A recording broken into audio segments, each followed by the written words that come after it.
Hila is talkative. She speaks. I think she's still in a little bit of shock because she doesn't show a lot of emotions. But even with you, she doesn't show much emotion? Yeah, she speaks about it like it's a scene from a movie. Emotionally, physically, he's doing okay? Emotionally, we can't know. But now he has to calm down and to go back to school with his friends and to be like a regular kid like he was on the 6th of October. Relief and uncertainty in Israel as more hostages are released. It is part of an agreement to extend a ceasefire by 2 days, which comes just as the initial 4-day truce was set to end tomorrow. Good evening. I'm Ellison Barber in for Gadi Schwartz. We're following breaking news tonight. 11 more hostages are now in Israeli territory after being released by Hamas today. In exchange, Israel is releasing 33 Palestinian prisoners, according to the Egyptian government. Almost all of the newly released hostages are children, including 3-year-old twins and their mother, 2 sets of siblings, and 2 French citizens. No Americans were among those released today. Right now, the IDF says those Americans are among more than 180 people still being held by Hamas inside of Gaza.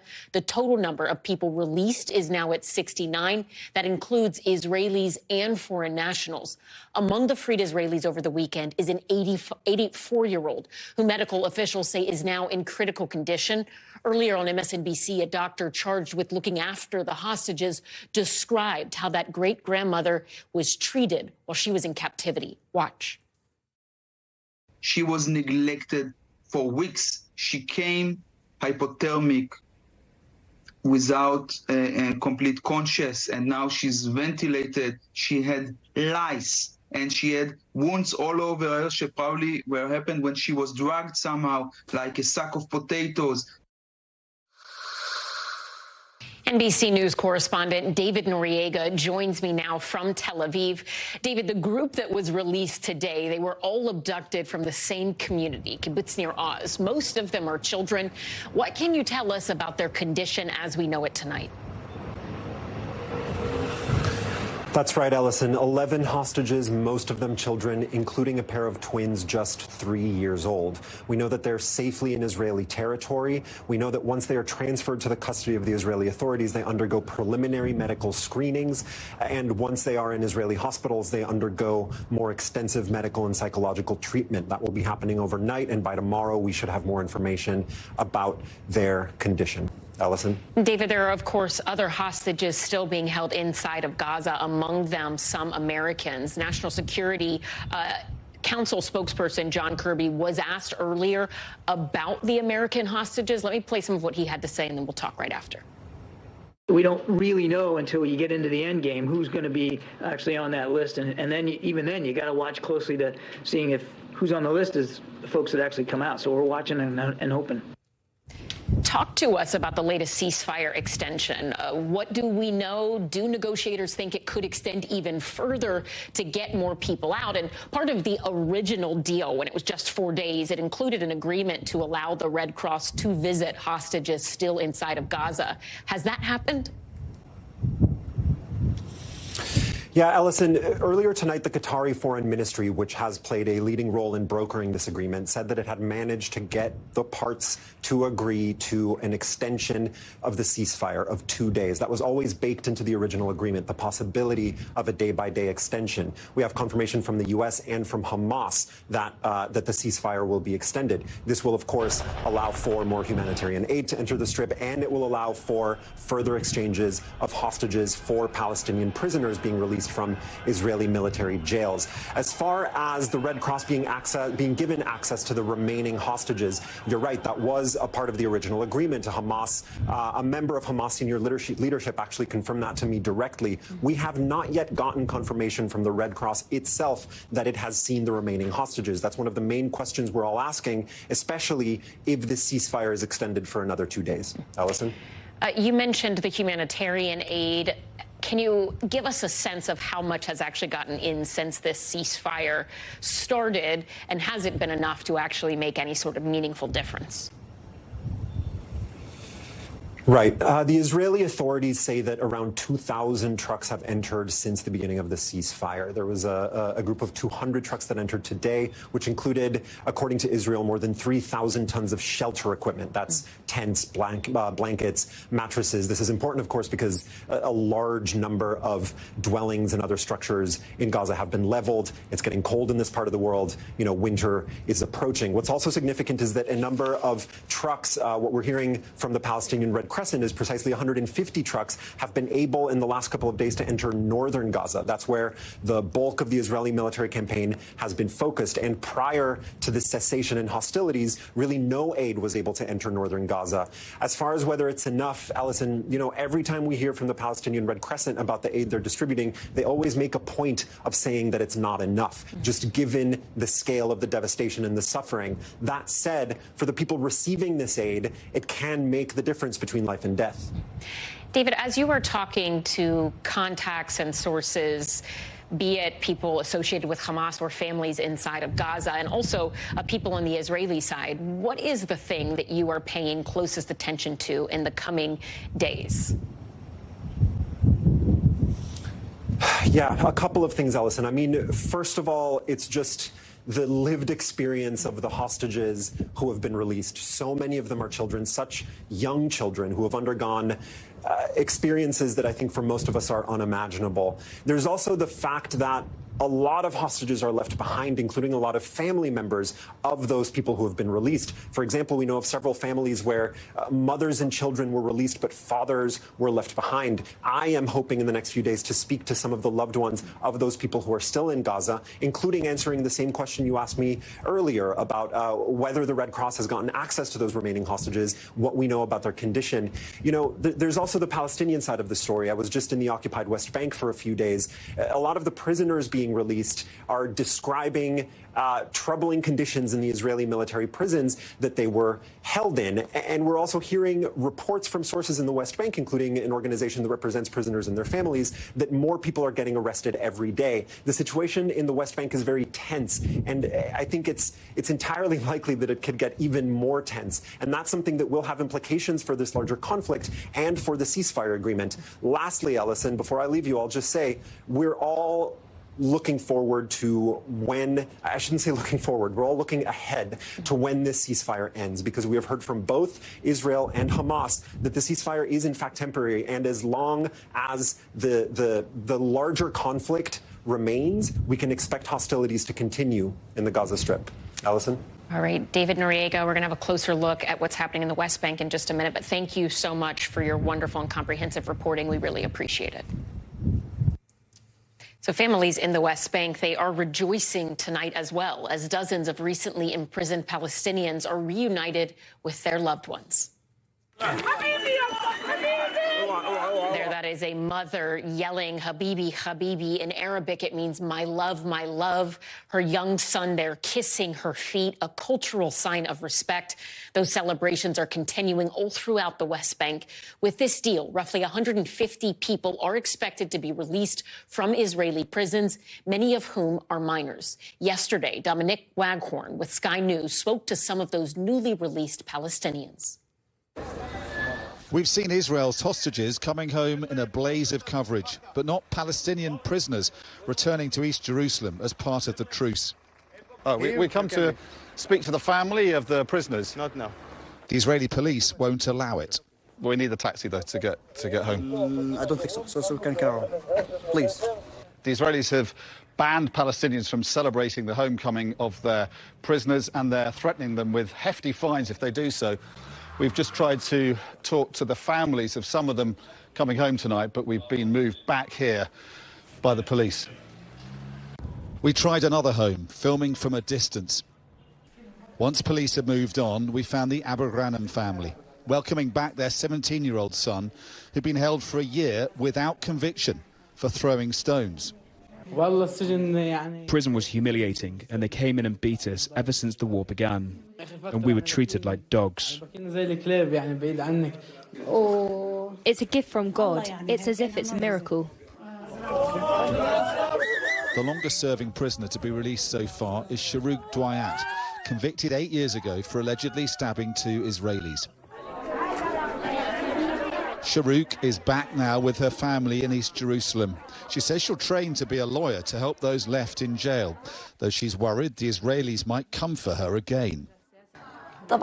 My biggest fear is to be arrested again, because they've already threatened me with that, and it's possible that the house could be invaded at any moment. On the West Bank, beyond the reach of Israeli police, prisoners were welcomed by huge crowds. Again, the green colours of Hamas hoist around them with the flags of other Palestinian factions. In Gaza, aid poured in for a third day of ceasefire. Ahmed showed our team the supplies he'd picked up, but says the war has made life much, much harder. My wife is ill. She needs to have nappies and is fed by a feeding tube. She needs medications and I don't have any money to buy them. The situation is difficult. There are no toilets, no running water and no electricity. The guns may be silent for now in Gaza, but not on the West Bank. There are fears of the situation there escalating further when the war in Gaza resumes. Dominic Waghorn, Sky News, Jerusalem. And 3 Palestinian college students are still in intensive care after they were shot in a seemingly unprovoked attack in New England this weekend. The Justice Department says the FBI is now investigating whether this is a hate crime. Tashin Ahmed, Kenan Abdul Hamid, and Hisham Awartani are all students at prestigious colleges and universities throughout the Northeast. They were spending the Thanksgiving holiday with Hisham's uncle in Burlington, Vermont, where they were shot Saturday night. Hisham's family says it was just down the street from his grandmother's house.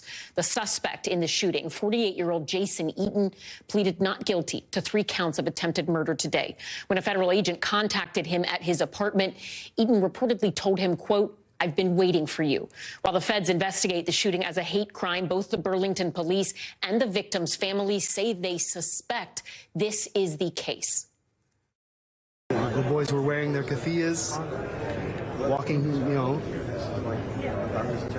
through town. It seems like it's a hate crime to me. It seems like that way to all the family and everyone else that's involved. But again, we're letting due process take its course. But the family strongly believes this was motivated by hate. NBC's Shaq Brewster joins us now from Providence, Rhode Island, where a vigil is being held for the victims tonight. Shaq, let's start with the victims here. What can you tell us about them and how are they doing tonight? Well, they're definitely doing better, Ellison. I mean, just consider the fact that you have 3 students who were shot just this weekend, and they are all expected to survive. They are expected to recover. Now, Hisham, his mother says that he will likely face injuries that will impact him for the rest of his life, that there is doubt that he will even be able to walk again. But when you consider the fact that he was shot in the spine, the other students shot in the torso and the chest, separately, there is somewhat of a sigh of relief. And we do also know that they're talking. They're communicating with folks at that vigil that you mentioned that happened at the university. Some friends read a statement from Hisham and were able to communicate. He was able to communicate with his colleagues and his classmates here on campus. So there's definitely a sense that this could have been so much worse, but there is a sense of relief, and that's something that I've heard from students here, a sense of relief that it wasn't worse and that they're expected to at least survive this horrific shooting. So, Shaq, where does the investigation go from here? Well, Ellison, you know, in the top, you kind of mentioned that big question of whether or not this is a hate crime. And so many leaders have been calling it a hate crime in terms of community leaders and activists. Many students believe it's a hate crime. But when you listen to what federal officials are saying and what police officials are saying they're not just there yet. They're saying that this is a early investigation. This investigation is going to go on for some time. They're still trying to gather as much information as they can. They mentioned that there wasn't much video coverage of the actual shooting, so they're going based on what witnesses have had to say and what these students have told them in their interviews. They're saying they're not there yet, but that they are investigating to see if it is a hate crime and if it meets that standard. You also mentioned that President Biden, he spoke to Burlington's mayor. He said that federal resources are at the disposal of those local authorities, and he expressed that federal support for the local investigation that's taking place. But one one thing that we continue to hear underscored at that press conference that we heard earlier this afternoon is that we are just at the beginning of this investigation, and you had local authorities asking for patience as they figure out exactly what the motive was for this shooting. Shaq, I want to play a little more for you from the uncle of one of the victims, because their families, they say the boys came to the United States because their families thought they would be safer here. Here's some of what Kenan Abdelhamid's uncle had to say. Kenan grew up in the West Bank, and we always thought that that could be more of a risk in terms of his safety, and sending him here would be the right decision. And we feel somehow betrayed in that decision here, and we're just trying to come to terms with everything. As you've talked to some of the college classmates of the victims here, that sense of fear and regret that we're hearing from the uncle, is that being echoed by others within the community, particularly the Palestinian American community? Definitely, and particularly among those who know Hisham. The words that you continue to hear, anger, fear, that regret that you mentioned. I want you to listen to what some students told me throughout the course of the day today. I was shocked, but also not surprised, because there have been other acts of violence that are isolated from this event. So I guess it really hit close to home. I feel like I would, especially after this shooting that just happened, I definitely feel like I would need to, be cautious about how I wear my keffiyeh. And one thing that really stuck out to me today is that one of the student activist groups that have been leading protests on campus since the start of this war, they said that they're now launching a walking program, essentially, for Palestinian students and other students who don't feel safe walking on their campus or walking near their campus. They are essentially having a hotline where a student can call someone and have someone escort them from a campus building to another facility if they don't feel safe. So it goes beyond, the idea that there's a shock of what happened this weekend, but it goes straight to the feeling of security that many people said that they don't feel, especially after this weekend shooting. All right. NBC News correspondent Shaq Brewster in Rhode Island. Thank you. A pair of ballistic missiles were fired at an American warship after the U.S. Navy had responded to an Israeli-linked tanker that had been attacked. It all happened over the weekend off the coast of Yemen. That's where a Navy warship was responding to a distress signal from a commercial tanker. That's when the Pentagon says 2 ballistic missiles were fired from a Houthi-controlled territory, landing near the USS Mason. NBC News Pentagon correspondent Courtney Cubey has more. Ellison, overnight, militants believed to be Iranian-backed Houthi fighters fired 2 close-range ballistic missiles from Yemen that landed near a U.S. Navy warship, the USS Mason. Now, the USS Mason was not impacted. In fact, the 2 close-range ballistic missiles landed about 10 nautical miles away from the ship. But it all came just about 2 hours after the USS Mason responded to a distress call from a commercial tanker, the MV Central Park, that had been hijacked by pirates. Now, these pirates, who are now believed to be Somali citizens, according to U.S. defense officials, took over that ship. The crew locked themselves on the bridge and issued that distress call. The USS Mason, along with at least 1 other Allied ship that was in the region as part of a counter-piracy mission, responded. When they got on scene, they ordered these gunmen to leave the ship, which they quickly did. They got in their small boat and started to flee. Well, a boarding team from the USS Mason followed them and ultimately apprehended them. Now, we at this point, we still don't know exactly who these individuals are, other than the fact that they claim to be Somali citizens. But at this point, it doesn't seem that these 2 incidents are linked, the hijacking of this commercial tanker and the firing of these ballistic missiles. But it all comes at a time when the tensions in this region continue to be high.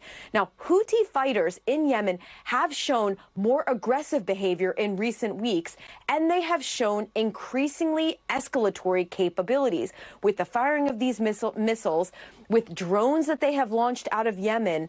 And the concern among U.S. officials is that if this behavior continues, one of these attacks could be successful, and it could really lead to a further escalation of the tensions and a further expansion of the war in Israel and in Gaza. Now, this also comes as U.S. defense officials say there have been at least 73 attacks against bases housing Americans in Iraq and Syria. But, Ellison, it's important to point out that while there had been a really steady drumbeat of these attacks since October 17th, since the truce in Gaza began, none of the bases have been attacked. Ellison? Courtney Kuby at the Pentagon, thank you. Don't go anywhere because we are just getting started. Up next, the holiday might be over, but the travel rush, it sure is not. We will take a look at the record-breaking numbers. Plus, as the focus shifts from Thanksgiving to Christmas and Hanukkah, AI is stepping in to help you figure out what gifts to buy for your family and friends. But how well does it actually work? And respiratory illnesses are spiking in China. Sound familiar? Later this hour, Dr. Kavita Patel explains what you need to know to stay healthy. That's all just ahead. So stay tuned. Welcome back. Here are some of the other headlines we are watching tonight.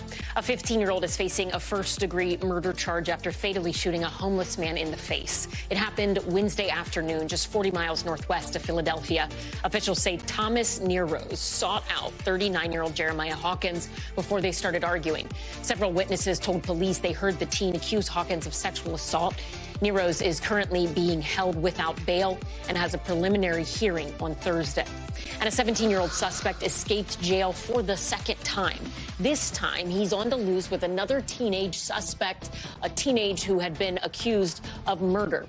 They escaped together from the East Baton Rouge Juvenile Detention Center, which reportedly has had multiple incidents of prisoners escaping, as well as violent episodes. Former President Donald Trump will return to the witness stand as the final witness in his tax fraud trial, attorneys said today. He will appear in court on December 11th, wrapping up a 10-week trial that accuses the former president, his son, and associates of falsifying and of falsely inflating his assets for financial gain. And Pope Francis is postponing several meetings due to breathing difficulties, according to the Vatican.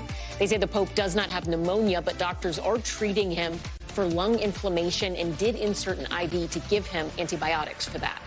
And a man is now almost $400,000 richer after a gas station employee made a mistake. The man purchased the ticket in Michigan, where the retailer accidentally printed a ticket with 10 lines for one draw when he wanted one ticket for 10 draws. It's a good thing he decided to keep it because all 5 winning numbers were matched. He chose the lump sum of $390,000. He says he plans to travel and save the rest. Millions are headed back home tonight after the Thanksgiving holiday and a weekend that saw record numbers for travel. TSA says nearly 3 million people were screened at airports yesterday alone, setting a new all-time high, while AAA expected more than 49 million people to drive. This is despite some storms that rolled throughout the Midwest, bringing with it heavy snow. The frigid weather now hitting the Northeast with winter alerts in some states there. And with another busy travel day today, travelers say it has been relatively smooth. Everything went so smooth. It was so nice. We just had no trouble. We were using the TSA app to kind of look ahead of time, and it showed that there wasn't any security lines, so that kind of helped alleviate the stress a little bit. NBC News correspondent Marissa Parra joins us now from Reagan National Airport in the D.C. area with a look at how today's travels are going. Hey, Marissa. Hey, Ellison, all things considered, the Thanksgiving holiday travel season looked really good, especially when you consider there was a little bit of weather yesterday. Pockets of the Midwest and the Northeast saw some delays because of some wintry weather and some rain. But when you look at the cancellations, that's where the numbers are really telling. The FAA is saying they had less than 1.5% of all flights canceled. And that is incredible when you consider that yesterday was a record-breaking day. The TSA reported over 2.9 million travelers screened. That is breaking a previous record that was set in June. So given the anticipation for what yesterday was supposed to be, we heard from a lot of travelers arriving at airports who arrived expecting the worst, but hoping for the best. We were just making sure we got here early because we didn't know if it was going to be crowded, wasn't going to be crowded, but everything worked out. So right now, anxiety is very low. I was expecting much longer lines. The drop-off for departures took about 15 minutes. I was expecting 45, but so far it's been really easy. Now, a couple of things on the other end of this. We know that there's been an increase in airline ticket sales, partially because people are feeling more comfortable as time goes on with traveling since the start of the pandemic. Ticket prices are also down for those airline tickets. We also know that there was a lot of changes that have been made since some of the meltdown issues that we saw almost 1 year ago today when it comes to Southwest Airlines. That was as a result mostly because of computer glitches. They have since upgraded their system, but there was also issues with staffing, and those have been addressed within the airlines, within the airports, and as we can see, largely seem to have worked. However, I will add one more thing, Ellison. The interesting thing, AAA says Monday has increasingly become a more popular day for travel, and we can assume in large part because of remote working since the pandemic has really changed when and where people are leaving from. As they try to avoid traffic on Sundays, they're creating more traffic on Mondays. We can personally report we saw exactly that, but I think things should be returning a little bit more back to normal starting tomorrow. All right, Marissa Parra, thank you, my friend.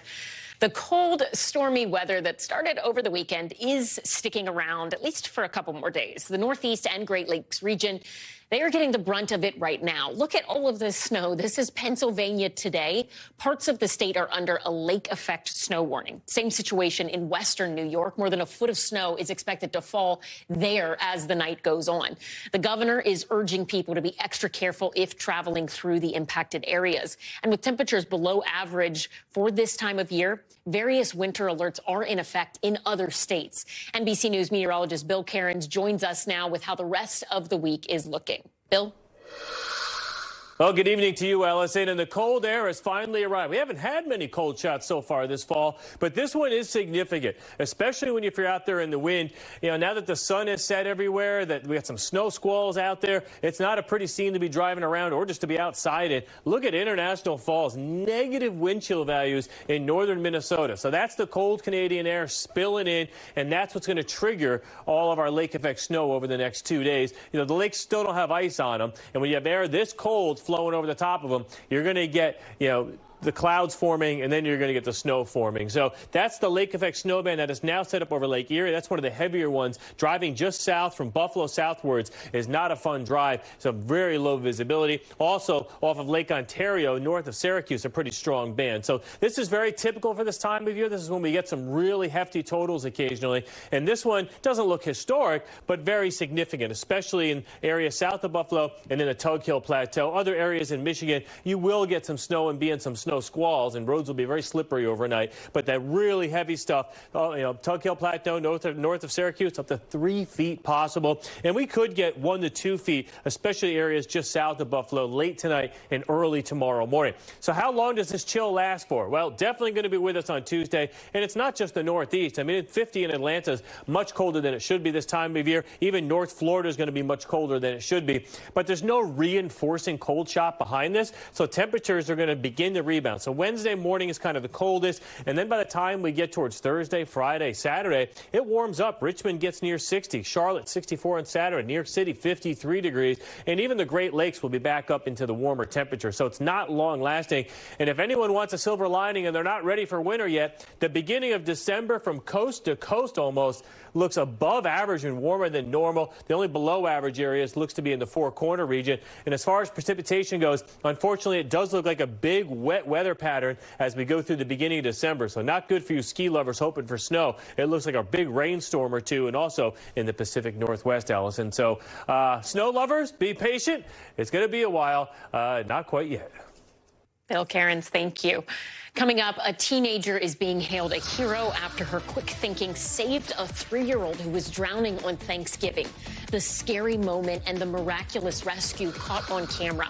But first, you have got to see this. It is just a baby. This new little island off the coast of Iwo Jima is steadily growing. It's formed by an undersea volcano. The island, it is the latest addition to the Ogasawara island chain in Japan. The pile of rocks and ash continue to rise, with the island expanding roughly 50 meters in just 2 weeks. The Coast Guard will be watching to see if it keeps growing big and strong. We'll be right back.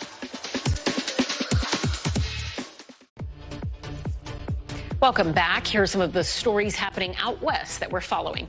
More bodies are being discovered in Alaska as search teams continue to comb through debris left behind by a massive landslide.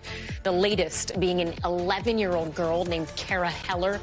Her body was found over the weekend. She is the fourth person to have been killed by last week's landslide. The others were her parents and her sister. Alaskan officials say 2 people are still missing. One of those is Kara Heller's 12-year-old brother. A barn fire in Colorado has killed at least 10 horses. It happened overnight in a place called Franktown, about 35 miles south of Denver. No word yet on what caused the fire. A caretaker who lives on the property was taken to a hospital for smoke inhalation. He managed to rescue 4 of the horses. And if you opened up social media today and wondered why It's a Small World was trending, it's because a man removed all of his clothes and explored the iconic Disneyland ride naked. You heard that right. This all happened yesterday. No one was hurt, and Anaheim police say the 26-year-old man was arrested for indecent exposure and being under the influence of a controlled substance. Now to a Thanksgiving miracle in Southern California. A 15-year-old is being hailed a hero for saving a drowning toddler, and the whole thing was caught on surveillance video. NBC's Liz Schwartz has more. A California teenager is being called a hero after performing life-saving CPR on a 3-year-old relative who nearly drowned in the family's swimming pool on Thanksgiving. It's a Thanksgiving miracle. The terrifying incident all captured on this home security camera. As the family was making breakfast, little Maxine unknowingly snuck into the backyard and got into the pool. About 4 minutes later, the toddler's uncle found her floating face down, unresponsive. She's pretty much lifeless and, almost like a doll, a wet doll. He began frantically screaming for help. That's when Kirsten Atkinson says her 15-year-old daughter, Madison, jumped into action and started performing CPR. Madison's just pumping away for a couple of minutes. And finally, Maxine starts to open her eyes and starts to breathe. And the entire time, Madison's there, just calm, cool, collected, not panicked. What did the paramedics say to Madison when they arrived? Well, they asked her how old she was. They said, "How old are you?" And she said, 15. And they commended her, and they said that, she has performed a miracle. Madison, who is captain of her school's JV cheer team, says she recently took a sports medicine class where she learned CPR. I was just trying to remember what I'm supposed to do. I was just, let's get this baby alive. No one else knew CPR. A life-saving skill that's given her family a whole lot to be thankful for this holiday season. We were able to celebrate Thanksgiving in a different way, right? It was about, how precious life is and how things can change in the blink of an eye. That was NBC News correspondent Liz Schwartz. Thank you. Today, the casket-bearing former First Lady Rosalynn Carter started its journey through her home state of Georgia. Tonight, her casket lies in repose at the Carter Center, and tomorrow brings another day of memorial services. NBC News correspondent Blaine Alexander has more on today's memorial and the events that are about to come. Well, Ellison, what we saw today at the Carter Center was day 1 of 3 days of tributes for former First Lady Rosalynn Carter. And, really here in Georgia, there is a sense of pride because, of course, this is the First Lady that the state of Georgia birthed. And so really, we've seen these honors and tributes almost snake their way through Georgia. They started this morning down in her beloved Plains, Georgia, her hometown, made their way to Southwestern State University, her alma mater, before coming here to Atlanta at the Carter Center. And then we're going to see, of course, tributes continue tomorrow. Now, tomorrow is going to be certainly notable because that's where we're going to see the ceremony at Emory University. That's also where we're expecting to see almost a parade of former White House occupants, past and present. So at the top of that list, of course, is her husband, the former President Jimmy Carter.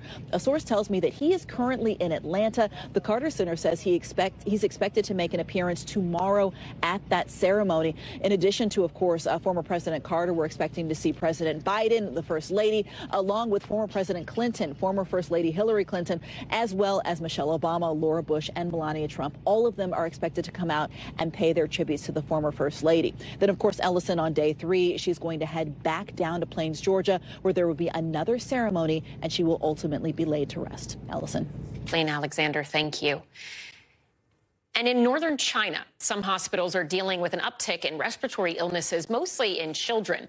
Many waiting rooms are being filled with kids presenting what's described as pneumonia-like symptoms. Now, the World Health Organization is pressuring Beijing for more data about the illnesses.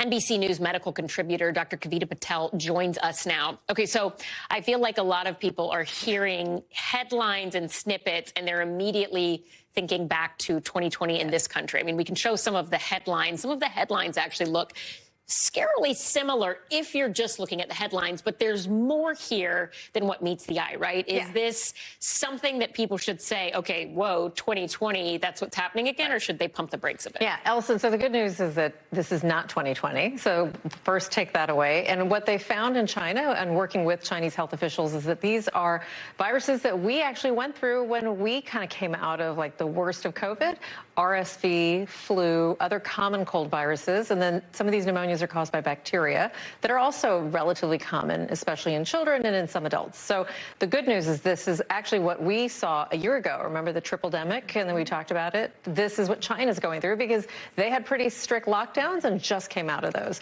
But no new COVID strains, nothing concerning. But it just makes us all raise our awareness that the viruses are all here, all the respiratory viruses, and that we are not, that we ourselves in the United States can get those because they're pretty common and lots of kids are getting them now here. So what should be the message that parents take away from this? Remind us of some of the symptoms they should be looking out for as it relates to RSV and some of these other illnesses. Yeah, so a lot of these symptoms can kind of cross over. COVID, RSV, flu, you can see fevers, sore throat, nasal congestion. With the flu, even with little kids, we commonly see like really kind of shaking, or they can get really cold all of a sudden and they just feel really fatigued and weak. Kids and even adults can tell you this just feels like a ton of bricks hit me. But that can also be seen sometimes in COVID. We used to see those classic COVID symptoms of like loss of smell and taste. We still see some of that, but sometimes it's just a common, it looks like a common cold, nasal congestion and sore throat. The takeaway here is the basics still work. Masks can still help you if you're sick from spreading it to other people. And in congested areas, masks can help, especially little ones and anybody with an immune condition. And then washing your hands, not touching your face because it can spread that way. And then just getting your vaccines. Remember, we've got vaccines, including the RSV vaccine. This is the first season where for adults and younger children, we've got vaccines available for some of the things that we're seeing hospitalizing children in China. And there's still time to get those if you didn't do it. Absolutely. Okay. It's never too late. Okay, good. You can still get it. Okay, yes. Great advice and information as always, Dr. Kavita Patel. Thank you. We appreciate it. Still to come, nearly a decade ago, a Malaysia Airlines flight disappeared over the Indian Ocean. We still don't know what really happened, but today relatives of those passengers are suing for millions. Those details are next, so stay tuned.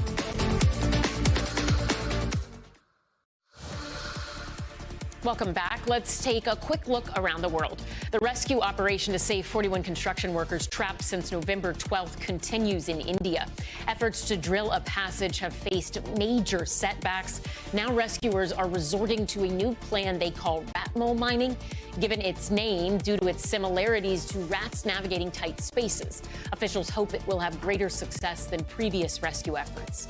In Russia, a severe storm struck the Black Sea region, causing coastal flooding and power outages that impacted nearly 500,000 people. The storm also brought blizzard-like conditions to the Russian capital, and it is battering countries in the region like Moldova, Georgia, and Bulgaria. In Indonesia, an endangered Sumatran rhino was born. It is the second one born in the country this year. The Worldwide Fund for Nature estimates there are less than 80 Sumatran rhinos left in Indonesia.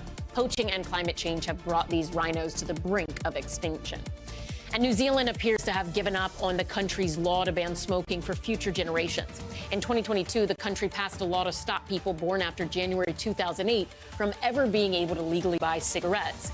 It was scheduled to go into effect next summer, but now a new prime minister and a new coalition government are expected to roll back those plans. There are now new developments in the apparent crash of Malaysia flight MH370. That's the plane that disappeared without a trace back in 2014. Search and rescue turned up nothing but the 239 people on board. They were never found. And now those families, they have gone to court and they are suing the airline and the makers of the plane for millions. NBC News correspondent Noah Pransky has more. The biggest mystery of 2014 still largely unsolved today. Malaysia Airlines 777 has been lost. A massive multinational surge. Not a shred of debris from the aircraft has been spotted or found. Families of those missing passengers still seeking answers nearly a decade later, beginning another process this week, seeking compensation. According to Reuters, they're asking a Chinese court to force 4 companies to pay them millions in damages. I ask for the restart of the search, and also for Malaysia Airlines to reestablish communication with us and provide us with psychological assistance. In March of 2014, Flight 370 vanished just 38 minutes after taking off from Kuala Lumpur en route to Beijing. What followed was one of the largest search missions the world has ever seen. 8 countries, 19 ships, 22 airplanes, scouring almost 5 million square miles of ocean. All turning up nothing. There was wall-to-wall media coverage. But as days turned into weeks, then into months, new questions arose as to how a plane with radio and black box equipment could just vanish.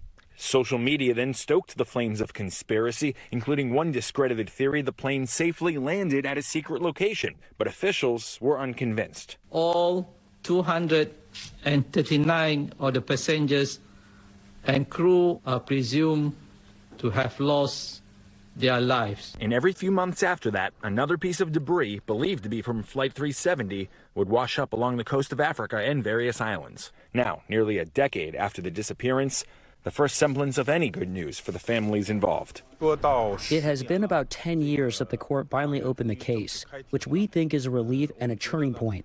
But the deterioration of the living conditions of the families, that does make us feel very sad. Details of the lawsuit remain vague, and NBC News has not seen the suit, but Chinese state media reports families are seeking up to $11 million each in damages for the failure to properly track the plane. Malaysia Air, along with 2 other companies at the center of the lawsuit, did not provide comment to NBC, but a representative from a 4th corporation, Boeing, told us, "Our thoughts continue to be with those who are on board MH370 and their loved ones." Some loved ones, though, still not satisfied with those thoughts. We go to the Ministry of Foreign Affairs every day to make a claim, and nobody cares about us. That was NBC's Noah Pransky reporting. When we come back, dozens of brands cut ties with Elon Musk and X after he endorsed an anti-Semitic conspiracy theory. Today, Musk sat down with Israel's prime minister and even visited a village where people were abducted and killed by Hamas on October 7th. More on all of that up next.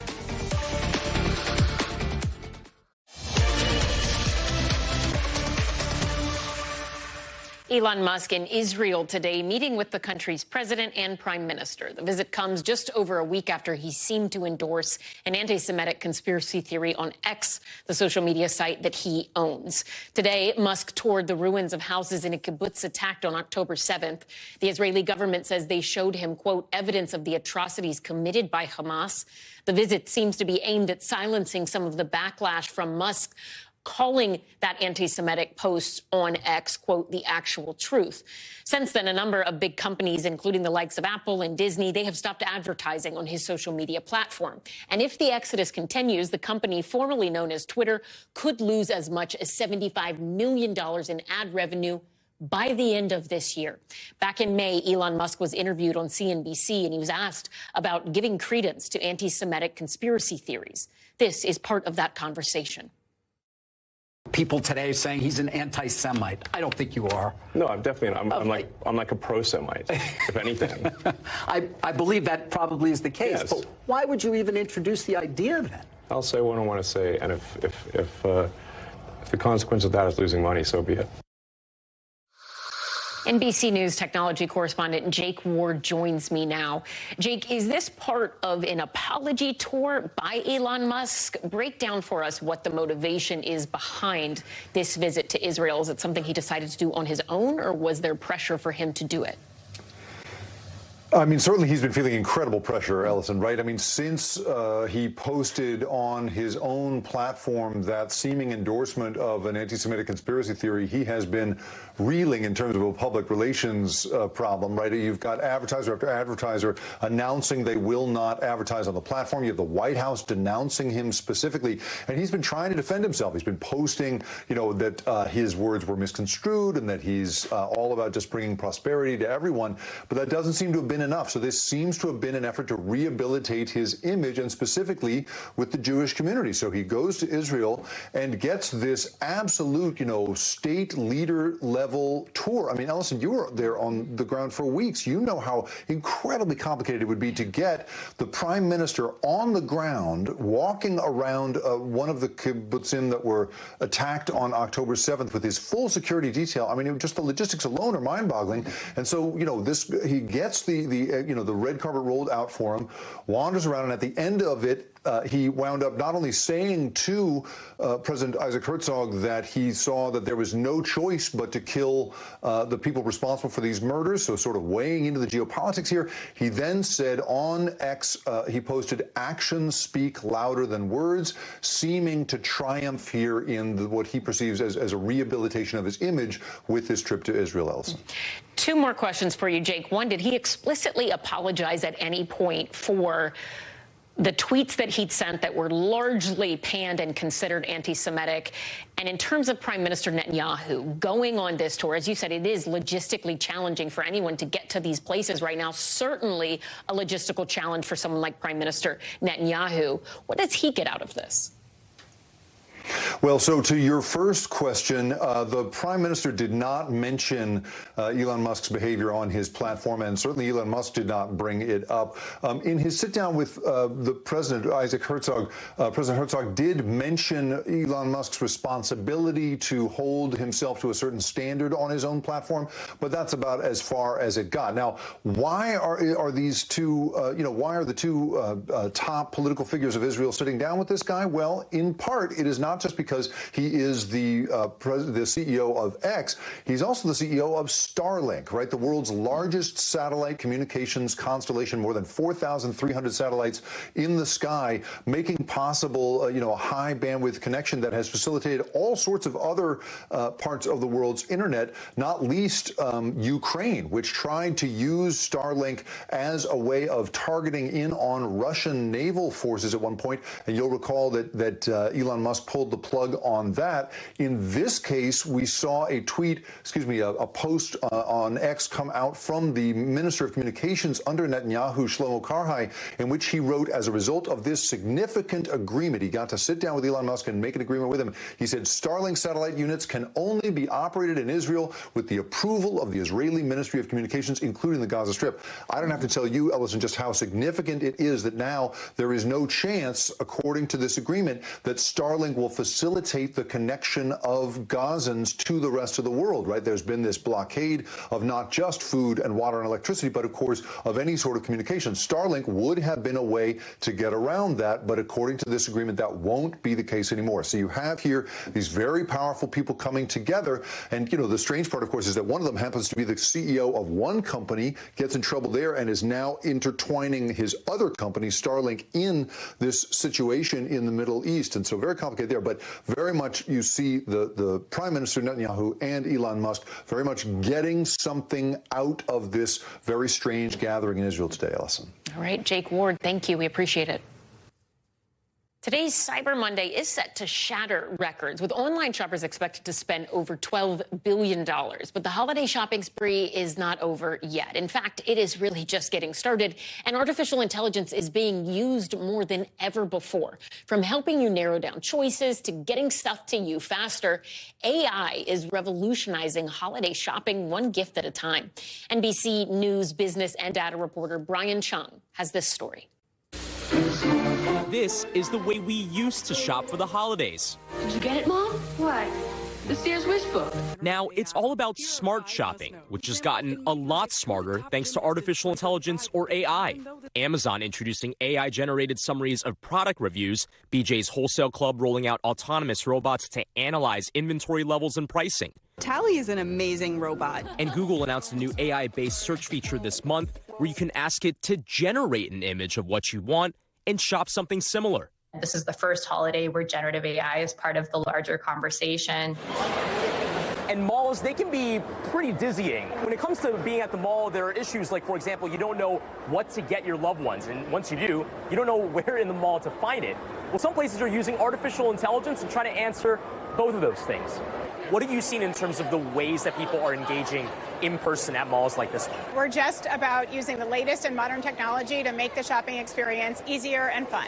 I got to test out Holiday Eye, Simon Property Group's festive in-person shopping aid. So I'll kind of walk you through how it works. Let's give it a shot. Searching for a gift for my younger brother, telling the bot a little bit about him. He's a skier. He does like skiing. Yeah. So let's try that. And after a series of questions, the bot came up with a few gift ideas available on site. Okay. And all the price points are listed here. According to Salesforce, AI is set to influence $194 billion in global online holiday sales this year. And another study by McKinsey & Company found generative AI had the potential to boost overall annual retail revenue by more than $600 billion per year. We use computer vision, and we use tons of machine learning and AI. AI itself is not necessarily new to shopping. For years, advertisers have been collecting web data called cookies in order to track browsing history and offer similar suggestions. But AI could take that personalization to another level. Yeasay, a new shopping app offering discounts on luxury brands, operates like a dating app. Suggested items pop up, and then you have the choice. Add it to your cart to buy it now, or swipe up and risk the deal disappearing forever. The more you swipe, the better it gets, the more we can serve you pieces that you're going to love that are just right for you. The rapid rise of AI has prompted questions about whether privacy safeguards can keep up. How are you also making sure that that data is secure? So we use it to deliver a great experience for them. We use it to run our operations efficiently, but no other purposes. As consumers try to navigate the rapid rise of AI safely and pick out personalized gifts in time for the holidays. Brian Chung, NBC News.